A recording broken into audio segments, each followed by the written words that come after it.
Hey guys, Colin here, and we're going to do another sideline stretch. In this stretch, we're going to be focusing on stretching out the hip flexors. So hip flexors lift your knee up when you go to take a step. Oftentimes those will get very short and tight on people, especially people that are sitting for long periods of times where your knee is already up and closer to the trunk of your body or closer to your chest. Like in a seated position, people working on computers. These muscles will adapt to being in that shortened position for a long period of time. They start to then tighten up. You go to stand up and it creates an extra arch in your back, an excessive arch that can lead to low back pain and disc problems. So what we want to do is we want to stretch that out. We want to do it in a gentle way where you can actually do this even laying in bed when you first wake up in the morning, whatever tends to work for you. So we're going to do this in a sideline position. What we're going to be focusing on primarily is the psoas, iliacus, and big muscle through the front of the leg called the rectus femoris. Some people just refer to the whole leg as the quads. So what I'm going to do is get a sideline position. I'm using a bolster under my head. You could easily use a pillow or anything else that works for you. We just want to keep the head nice and level here and the neck straight. So from this position, what I'm then going to do, I'm going to scoot forward first. And then what I'm going to do, I'm going to bring my bottom leg up so that my knee is in front of my hips here, and I'm going to bring my top leg back. I'm going to grab my top leg at the ankle with that top hand.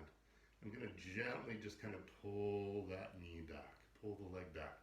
Don't want to overdo it with any of this, okay? The idea is to slowly pull it back. You're going to first most likely feel a stretch through the front of the leg.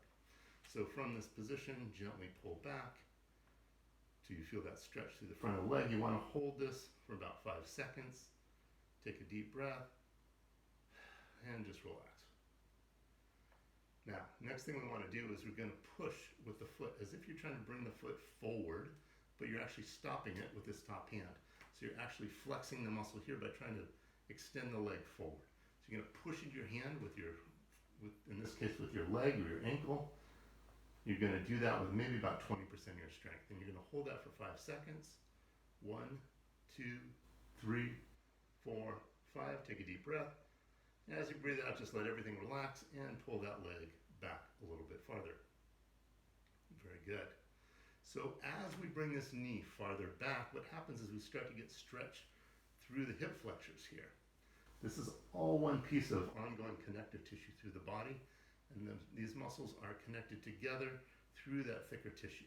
What we're doing is we're stretching not only the muscles, but the whole, what we call sling through the front of the body, or the pathway of the connective tissue. So what we're going to do now is we're going to do the same thing again. This time, instead of thinking about pushing with the foot, what I'm going to think about doing is trying to bring my knee up.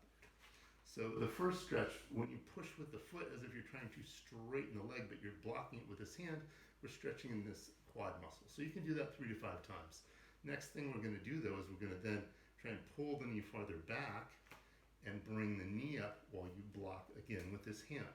So again, only 20% of your strength. Other hand can be right here. Take a deep breath in and try and bring that knee upward.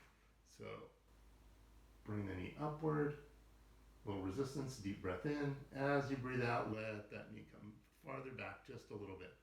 Now, it's important to try not to arch your back when you're doing this. There's a tendency for some people to start doing this. Start to push their chest and their belly forward, because they're trying to get that leg farther back. That's actually not helpful for you.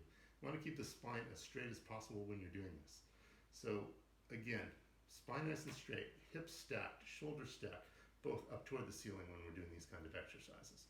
Not leaning forward, not leaning back, none of this rocking back and forth.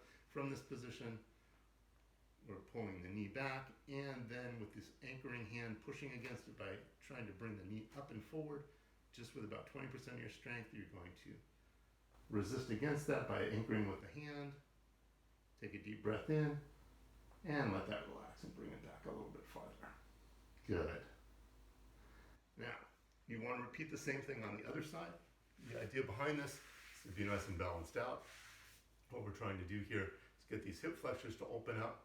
When you start to open up the hips, you're going to be able to breathe better, you're going to be able to move better. Sacroiliac joint in the back, the ilium that sits on the side of the pelvic bone, or rather it makes up the pelvis, sits on the side of the sacrum, those bones can start to move better as well. So everything starts to move, and actually we're, in a sense, it's kind of lubricating the joints. As we open this up, there's more movement, there's more more play through those bones, through those ligaments and tendons. And what we start to do is we start to get a lot more blood flow, a lot more oxygen flow, and it tends to flush away those irritants that are bothering the nerves in those areas.